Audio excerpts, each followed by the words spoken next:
स्वागत है आपका हमारे YouTube चैनल पर।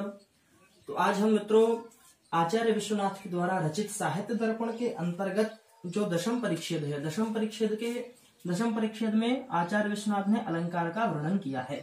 तो आज हम अलंकार के बारे में पढ़ेंगे। अलंकार मुख्यतः आचार्य विश्वनाथ ने तीन प्रकार के माने हैं। एक माना है शब्दालंकार, और दूसरा है अर्थालंकार, और तीसरा जो है उन्होंने माना है वो है उभयालंकार। तीन प्रकार के जो है आचार्य विश्वनाथ ने अलंकारों का भेद किया है। सबसे पहले अलंकार। तो अलंकार की परिभाषा क्या है, अलंकार किसको बोलते हैं? सबसे पहले दिया है उन्होंने अलंकार के बारे में, शब्दार्थयो अस्थिरा ये धर्माः शोभातिशायिनः रसादीन उपकुर्वन्तो अलंकारस्ते अंगदादिवत्। किसको अलंकार बोलते हैं? जिस प्रकार से हमारे शरीर में हम क्या करते हैं, घड़ी पहन ली, चश्मा लगा लिया या ब्रेसलेट पहन लिया, इस प्रकार से हम दो चार चीजें पहन लेते हैं शरीर में, और शरीर का उपकार। कोई व्यक्ति कहीं जाता है किसी शादी विवाह में या किसी भी उत्सव में, किसी के कार्यक्रम में, और वहां जाकर के अच्छे कपड़ा पहना है, अच्छी गाड़ी है, सब कुछ, मतलब ये है कि वो सुंदर लग रहा है देखने में। तो लोग क्या बोलते हैं, नहीं वो देखो व्यक्ति कितना अच्छा लग रहा था, कितना सुंदर लग रहा था। तो कपड़े उसने अच्छे पहने हैं, गाड़ी अच्छी है उसके पास, लेकिन नाम गाड़ी का नहीं हुआ, नाम कपड़े का नहीं हुआ, नाम किसका हुआ? उस आत्मा का नाम हुआ, उस व्यक्ति का नाम हुआ। लोग क्या बोलते हैं, वो व्यक्ति बहुत अच्छा लग रहा था। तो श्रृंगार तो किया है उसने शरीर का, और नाम आत्मा का भी होता है। शरीर का तो होता ही होता है, परंतु आत्मा का भी उपकार होता है। तो वही बोल रहे हैं कि जिस प्रकार से शब्द और अर्थ जो होते हैं ये काव्य के अस्थिर धर्म होते हैं। अस्थिरा धर्म मतलब कहीं पर होते हैं और कहीं पर नहीं होते हैं, और धर्म है किसके? काव्य के धर्म है।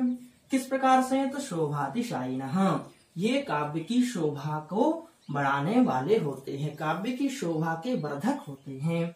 और क्या होते हैं? सिर्फ शब्द और अर्थ, शब्द अर्थ स्वरूप काव्य के नहीं, अपितु रसादीन उपकुर्वन्तो। रसादीन का क्या मतलब? रस आदि, यानी कि आचार्य विश्वनाथ ने, हमने पहले वीडियो में आपको बताया था कि आचार्य विश्वनाथ ने केवल रस को काव्य की आत्मा नहीं कहा है, रसादि यानी कि रस, रसाभास, रसाभाव, भावाभास, भाव शांति, भाव प्रबलता, इतने आदि जो भेद होते हैं वो भी इन्होंने यहाँ पर ग्रहण किए हैं।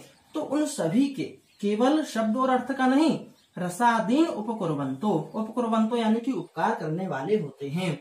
किसी व्यक्ति ने, किसी कवि ने काव्य की रचना की, तो हम उस काव्य में जो एक श्लोक है, जो अलंकार युक्त जो श्लोक है या जो पद है, हम उसके बारे में नहीं बोलेंगे, अपितु पूरे काव्य के बारे में बोला जाता है कि यह काव्य देखिए कितना सुंदर है, कितना पढ़ने में मजा आ रहा है, क्या रस की प्राप्ति हो रही है। तो रसादीन उपकर्मंतो यानी उस काव्य की आत्मा का भी उपकार करता है। जिस प्रकार से अंगदादिवत, जिस प्रकार से हम कटक कुंडल आदि पहन करके शरीर का उपकार करते हैं, उसी प्रकार से यह काव्य में अलंकार होते हैं। तो ये अलंकार। अब अलंकार क्या है, किसको अलंकार बोलेंगे?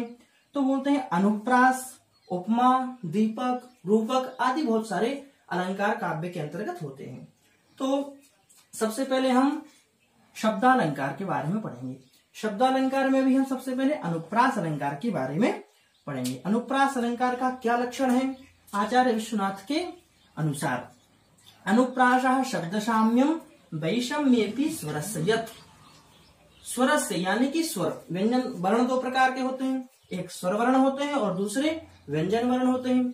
तो स्वर वर्ण के जो स्वर वर्ण होते हैं उनकी विषमता होने पर भी, वैषम्य अपि, स्वर वर्णों में विषमता होने पर भी, जहां पर शब्द साम्यम यानी कि शब्दों में समानता, शब्द एक जैसे हो, स्वरों का जहां पर क्या हो, विषमता हो, विषमता होने पर भी, जरूरी नहीं कि विषमता हो ही हो, ऐसा नहीं है, कहीं नहीं भी हो तब भी चलेगी, और यदि विषमता है तब भी यदि शब्दों का सामने देखने को मिलता है, बहुत प्रकार के शब्द एक जैसे हैं, का है तो हर एक दो वर्ण छोड़ के फिर का आ रहा है, फिर का आ रहा है, या लगातार भी आ रहा है, क्रम से भी आ रहा है, स्वरूपतः, क्रमतः, इस प्रकार से शब्दों की यदि साम्यता कहीं हमें देखने को मिलती है काव्य में, याद रखना मित्रों, तो वहां पर क्या होगा? अनुप्रास नामक अलंकार होगा। अब जो अनुप्रास अलंकार होता है उसके भी उन्होंने 5 भेद बताए हैं आचार्य विश्वनाथ ने। कौन कौन से हैं?